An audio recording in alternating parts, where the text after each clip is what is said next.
Hola, ¿qué tal? Buen día. Es un gusto para mí compartir con ustedes este espacio académico.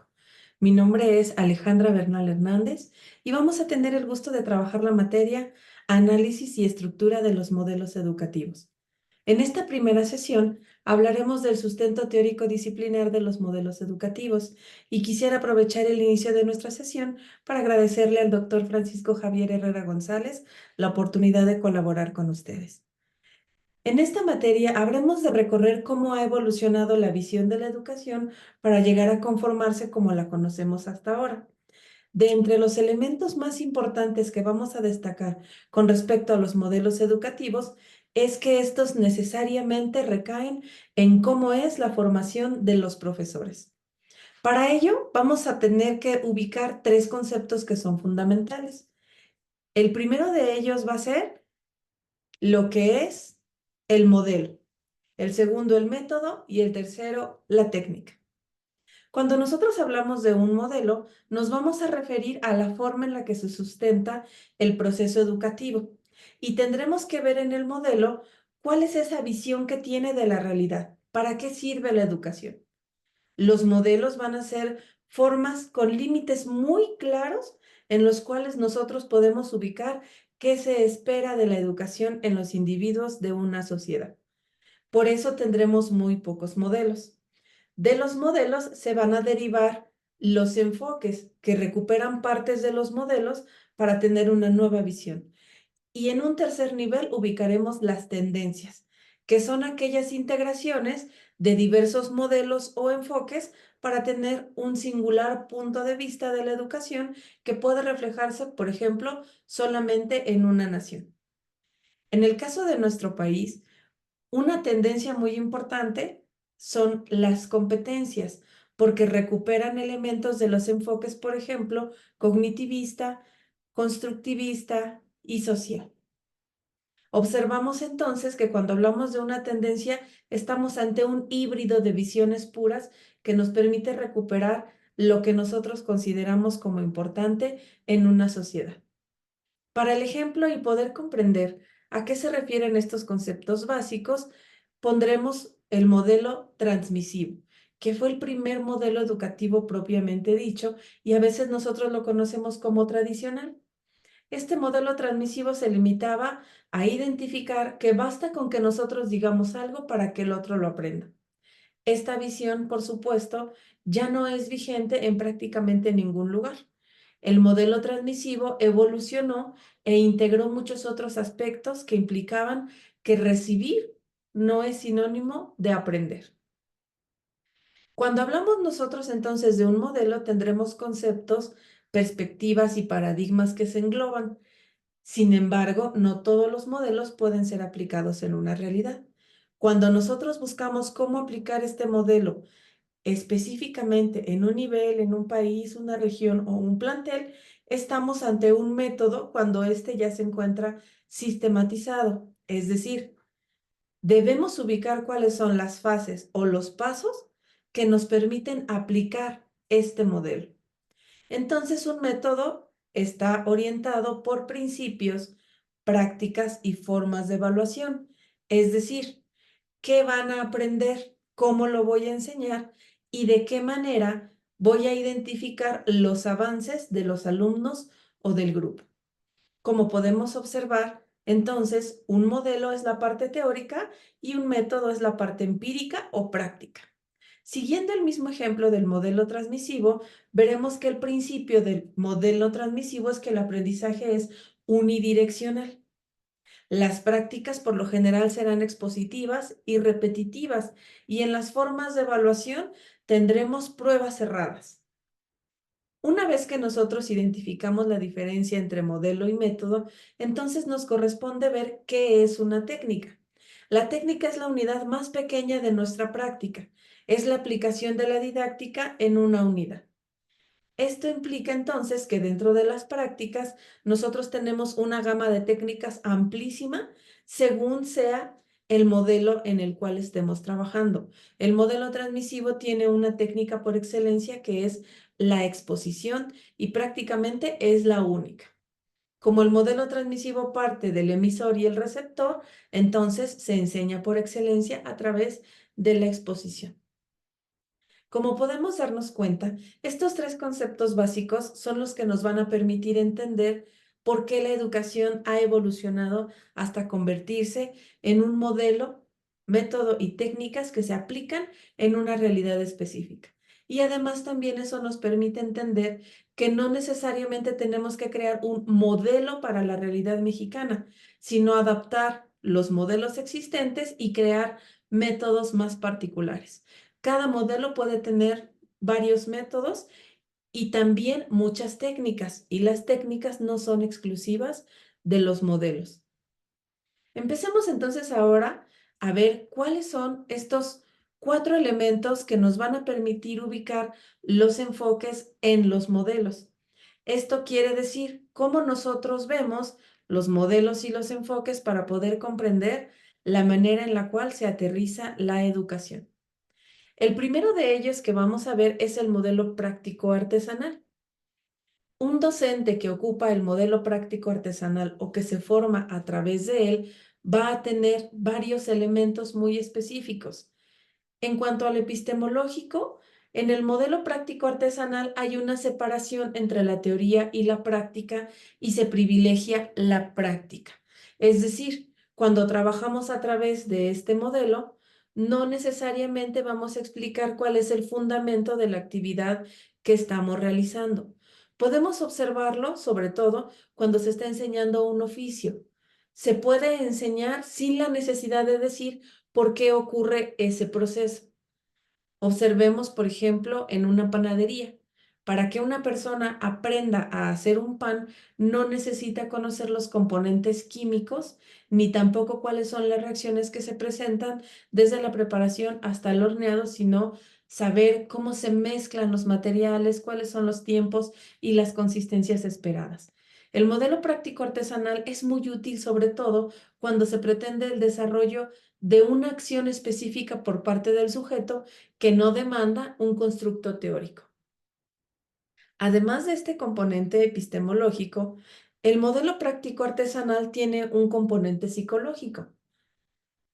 Un procedimiento usual o método dentro del modelo práctico artesanal es primero la observación y luego la realización supervisada y finalmente la elaboración autónoma. Entonces se espera que los procesos cognitivos de los aprendices los lleven a que tras un periodo de observación se enfrente con la realidad escolar, de forma que imite el modelo y por un proceso de ensayo y error alcanzaría el dominio de las técnicas de enseñanza. Es decir, cuando nosotros estamos trabajando con ellos, suponemos que los aprendices primero tienen que observar para poder hacer suyo o aprender cómo es un proceso y después de esa aprehensión, entonces estarán en condiciones de repetirlo con supervisión hasta que finalmente lo pueden hacer en soledad y esto es lo que se califica. Aquí ya tenemos un ejemplo claro de cómo es un método dentro de un modelo. Este método de 3 pasos es parte del modelo práctico artesanal y este modelo nos dice que no necesariamente tiene que haber un componente teórico en el desarrollo de los aprendizajes. Un componente sociológico muy importante para comprender la importancia del modelo práctico artesanal es que nos va a permitir la asimilación de un oficio en un taller. Esa es la aplicación por excelencia más recurrente de este modelo. Es decir, cuando nosotros queremos aprender un oficio, por regla general lo haremos a partir de este modelo. En cuanto al aspecto antropológico, habremos de observar que se entiende a los sujetos de 2 formas. El profesor es un mecanismo de modelamiento y el estudiante tiene como finalidad la repetición de ese modelo a través de la imitación. Es muy importante que nos demos cuenta entonces que en el modelo práctico artesanal no necesariamente tiene que haber una generación de conocimiento nuevo, sino la repetición del modelo existente a través de la transmisión. Y finalmente, esto nos lleva al contacto filosófico, es decir, que el alumno en su trayecto de formación se relacione con el ambiente y con la cultura escolar. Esto implica que el modelo artesanal solamente va a tener un interés en adquisición de procesos cuando estos son de interés para el grupo social en el cual se encuentra inmerso. Este primer modelo práctico artesanal nos orienta hacia aquellos principios básicos en donde la formación del docente se basa únicamente en la expertise que tenga de poder manejar un proceso y que este proceso le permita a través de estos tres pasos llevar a su aprendiz a la ejecución y ese aprendiz una vez que lo ejecuta de manera satisfactoria, automáticamente puede convertirse también en un profesor porque se trabaja a partir del modelo. Y muy probablemente esta sea la palabra más importante para poder repetir y comprender en qué consiste el modelo práctico artesanal. Por supuesto que en este modelo la formación docente es prácticamente inexistente. Observemos otro modelo, el modelo academicista. Seguramente nos estamos dando cuenta en este momento que el modelo academicista, como su nombre lo indica, a diferencia del anterior, prioriza la parte teórica y efectivamente, en el componente epistemológico, el profesor debe tener un conocimiento profundo de la disciplina que enseña, porque a partir de ella él sustenta los programas y las prácticas habituales. Es decir, el programa lo diseña alguien más, pero el docente debe tener un conocimiento profundo de esta disciplina para que pueda transmitirla. Y ese conocimiento profundo debe tener el componente teórico y el componente empírico. Este modelo academicista, en el aspecto psicológico, indica que el alumno debe tener un acercamiento a didácticas específicas y el profesor, además de tener el conocimiento de toda la didáctica, debe conocer de la psicología también, es decir, cómo se están desarrollando los procesos de sus alumnos por edades, niveles, intereses, atributos individuales o estilos de aprendizaje para poder elegir cuál es la mejor ruta que los lleve a favorecer sus aprendizajes. Esto implica entonces que el modelo academicista ya se apega mucho más a la educación formal en todos los niveles, a diferencia del modelo anterior. Otro elemento fundamental del modelo academicista en el ámbito sociológico es que a diferencia del anterior, no solo se trata de reproducir una conducta que nos lleve a un producto, sino que se puede reproducir también el saber y producir nuevos conocimientos. Este modelo academicista, entonces, parte de la importancia de observar qué es lo que existe en la realidad, hacer que los alumnos la aprendan, pero también nos conduce a que ellos lleven a cabo procesos que nos lleve a generar nuevos conocimientos. Y enfatiza de manera muy importante que la labor del profesor no solamente es la parte empírica, sino una experiencia teórica y además amplios conocimientos que le permitan buscar procedimientos adecuados para poder transmitir lo que se necesita aprender. En cuanto al aspecto antropológico, pese a que el modelo academicista tiene grandes avances con respecto al anterior, en este caso no hay una contextualización necesariamente con el entorno. En el anterior modelo sí veíamos que se aprende a hacer lo que conviene al grupo social. El modelo academicista elige qué contenidos o qué procesos se deben aprender y no necesariamente toma como base cuál es el contexto en el cual se está desarrollando ese grupo social. Y por lo tanto, no considera tampoco cómo es que esta cultura y el entorno social incide en la dinámica del aula. Seguramente hemos leído algunos informes sobre los resultados de nuestros alumnos en las pruebas estandarizadas a nivel internacional. Y alguna de las quejas más recurrentes que hemos escuchado es que hace falta la contextualización, es decir, que no se puede evaluar del mismo modo a varios países con diferentes realidades y también con distintos niveles de crecimiento económico en zonas que tienen diferencias muy amplias. Uno de los elementos que puede llevar a esta evaluación muy similar es este modelo academicista, que parte de que todos deben tener ciertos conocimientos teóricos iguales, independientemente de dónde se encuentren o cómo este contexto condicione el desarrollo de las aulas. Entonces, el modelo academicista ubica al alumno como un sujeto que demanda la adquisición de determinados elementos independientemente de cuáles sean las necesidades individuales o sociales. Por lo tanto, en el aspecto filosófico, la formación pedagógica del docente tiene un papel relativamente superficial en cuanto a que le da más prioridad a cómo se debe evaluar ese aprendizaje que a las formas en las cuales se desarrolla el proceso. Sin embargo, este modelo sigue siendo muy útil porque ya nos permite ubicar cuáles son aquellos elementos que a nivel nacional deben recuperarse y demandan aprenderse. Y es precisamente a este modelo academicista al que le debemos la identificación y elaboración de los currículum, porque aquí nos dice qué debe aprender un alumno en general. Y entonces, una vez que nos damos cuenta que se pueden diseñar contenidos idénticos para todo un país o incluso para un bloque de naciones, entonces surge otro modelo que se llama tecnicista.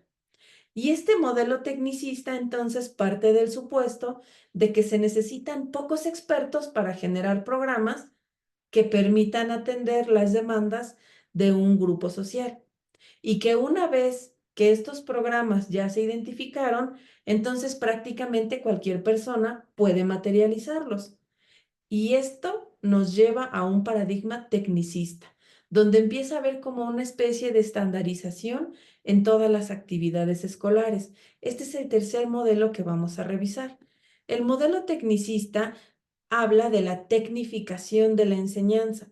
Y cuando hablamos de tecnificación, por supuesto que nos estamos refiriendo a la tecnología, pero también estamos orientándonos hacia la labor del profesor como un técnico, es decir, como el ejecutante de un proceso que previamente ya está establecido. Y entonces no necesariamente debe tener amplios conocimientos, iniciativa, producción autónoma, etcétera, porque lo que él va a realizar es la materialización o la aplicación de un contenido que ya está elaborado. En otro momento veremos también dentro de este eh, modelo y método tecnicista que en cuanto a lo psicológico, el profesor no solo necesita manejar la lógica del conocimiento científico, sino también el dominio de técnicas, destrezas y habilidades para transmitirlo, lo cual implica entonces que el docente no tiene que saber diseñar un programa, pero sí debe tener diversas herramientas para poder llevarlo a cabo. Entonces, el modelo tecnicista parte de que cada que se diseña un currículum, ya se consideraron los elementos necesarios de acuerdo a los sujetos para los cuales va dirigido y que esto va a permitir que el docente únicamente los ejecute. Un ejemplo de un modelo tecnicista lo encontramos cuando toda la práctica docente se basa exclusivamente en un libro de texto. El libro de texto es un recurso, pero cuando un profesor lo utiliza como única herramienta para desarrollar los contenidos de su materia, está empleando este modelo tecnicista, porque él considera que con esa herramienta puede lograr todos los propósitos. Sin embargo, este mismo modelo nos dice también que puede haber una diversidad de técnicas, destrezas y habilidades para poder llegar a ese mismo punto que ya está marcado.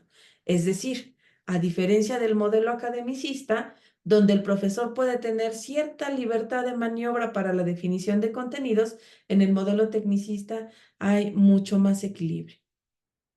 Sociológicamente, observamos entonces que este modelo tecnicista, principalmente en la evaluación, nos llevará hacia una formación científica y técnica orientada hacia lo cuantitativo, y aquí es donde empezamos a encontrar algunas de sus principales dificultades, porque debe medir cuáles son los avances de cada uno de los alumnos a través de indicadores determinados establecidos por lo general desde el currículum, y estos indicadores por regla general, van a orientarse hacia lo cuantitativo. Finalmente, el modelo tecnicista da prioridad a la cultura técnica y desmejora la orientada hacia lo humanístico y lo artístico. ¿Por qué no ubicamos las pruebas que se realizan a nivel internacional en el modelo tecnicista? Porque ellas no le dan prioridad a los contenidos establecidos y los objetivos dentro de un Plan Nacional de Educación o dentro de las políticas educativas de cada país, sino que lo hacen con respecto a los componentes teóricos independientemente de cómo se encuentren inmersos dentro de un programa. Lo que hace único a este modelo tecnicista es que tiene una orientación más específica hacia la producción y quita un espacio importante a las humanidades y las artes. Esto nos conduce entonces a ubicar que el modelo tecnicista, dentro de su componente filosófico, va a obligar a una programación por objetivos y a la elaboración y aplicación de instrumentos de evaluación para medir su alcance.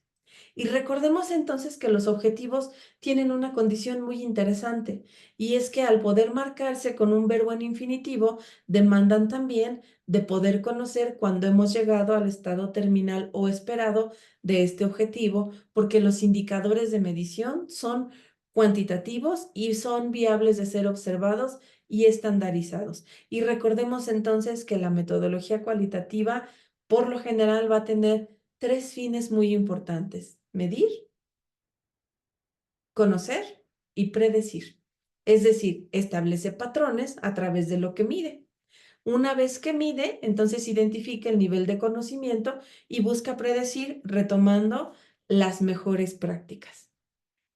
Observamos entonces hasta ahora que tenemos tres modelos: el modelo artesanal, el modelo academicista y el modelo tecnicista. Y lo fundamental que habremos de ver en ellos es que el modelo artesanal y el modelo academicista son como las dos bases fundamentales a través de las cuales se puede comprender la visión de la educación. Por un lado, la teoría fuertemente anclada y por otro, la práctica.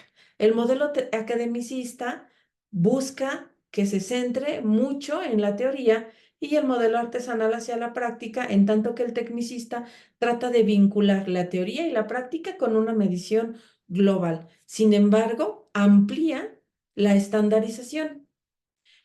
Y en el caso, sobre todo, de los últimos dos, se disminuye el interés de las situaciones humanas. Y entonces nos queda una cuarta opción, que es la que nos va a remitir a ver hacia dónde se puede dirigir la orientación de acuerdo a los modelos más básicos y puros. Y entonces tendremos que analizar el paradigma hermenéutico. Este paradigma hermenéutico, por supuesto que está mucho más asociado con las demandas actuales de la educación. En el paradigma hermenéutico, el enfoque del profesor está orientado hacia la indagación. En los tres anteriores son un poco más receptivo, pero en el modelo hermenéutico el profesor debe hacer que el alumno se cuestione siempre qué es lo que queremos hacer y pregunte también al alumno para identificar su nivel de avance. Por lo tanto, las formas de retroalimentación en el modelo hermenéutico tienen una gama mucho más amplia que en los tres anteriores, porque por primera vez observamos que el alumno tiene una participación fundamental en la construcción de sus aprendizajes.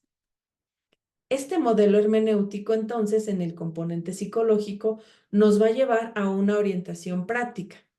Es decir, si bien va a favorecer la reflexión, lo va a hacer sobre la práctica y no necesariamente la práctica del modelo artesanal, sino la ejecución constante de las acciones que forman parte de la educación. Y por otro lado, de la social reduccionista, dentro del cual introduce el modelo contextual crítico. Esto implica entonces que todo lo que se haga en la educación se va a considerar como parte de un grupo social y que solo se va a poder entender esa práctica a partir de la aplicación en el contexto en el cual se encuentra inmerso nuestro aprendiz. Observemos entonces cómo este modelo hermenéutico se encuentra mucho más actualizado con respecto a los objetivos que persigue la educación de una nación. El componente sociológico del modelo hermenéutico nos lleva a una perspectiva naturalista, Cuando nosotros hablamos de esta perspectiva naturalista, entonces observaremos que todo lo que se aprende debe tener un anclaje con la realidad. Y derivado, por ejemplo, de este modelo hermenéutico, podemos tener la enseñanza situada, que sería una tendencia del modelo hermenéutico, porque recuperaría la enseñanza situada, algunos componentes del modelo tecnicista y probablemente muy poquitos del modelo academicista. Sería una tendencia porque integra más de dos modelos, pero sí le da una perspectiva naturalista o contextual a la educación. Tenemos también que este modelo hermenéutico nos lleva a ver esta perspectiva naturalista en diferentes vertientes. Una de ellas es la investigación-acción. Esta es cuando nosotros identificamos un problema en la realidad y establecemos un proyecto para poder transformarlo. Informamos nuestros hallazgos para que puedan servir de base para nuevas investigaciones y solo tiene sentido cuando nosotros transformamos la realidad. Como podemos ver, muchos de los proyectos que se están manejando actualmente en educación básica tienen este tinte hermenéutico, porque parten de ubicar qué es lo que ocurre en el entorno inmediato de los alumnos para que a partir de esto ellos puedan llegar a conclusiones. Por lo tanto, la formación del profesorado para el modelo hermenéutico tiene mucho que ver con los centros y el pensamiento de los profesores. Quisiera recuperar una experiencia reciente que he visto que me permite explicar cómo el modelo hermenéutico está permeando en la nueva escuela mexicana.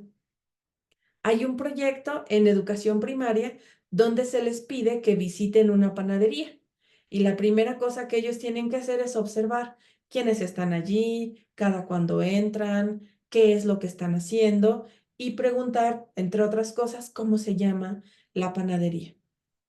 Y en otro momento ya viene una entrevista con las personas que están elaborando el pan. Y el alumno puede generar sus propias preguntas. Por ejemplo, ¿cuál es el pan que más se vende? ¿Cuál es el pan más rico o el más difícil de hacer? Y esas preguntas se socializan en el salón y después llegan al punto en el que observan cómo se hace un pan a través de los recursos de los cuales disponga cada profesor, que pueden ser un video o puede ser la visita de un panadero al grupo o puede ser la visita de ellos mismos a estos lugares.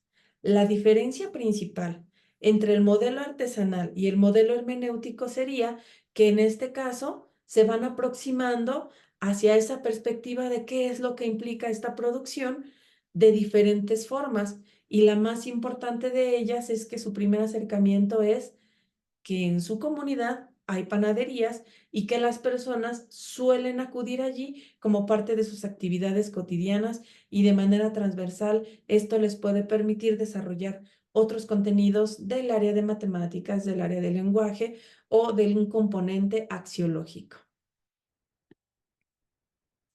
En cuanto al punto hermenéutico antropológico, perdón, del modelo hermenéutico, la práctica no se concibe como una actividad asistemática, es decir, todo lo que se hace en el modelo hermenéutico debe tener una razón de ser y un seguimiento puntual.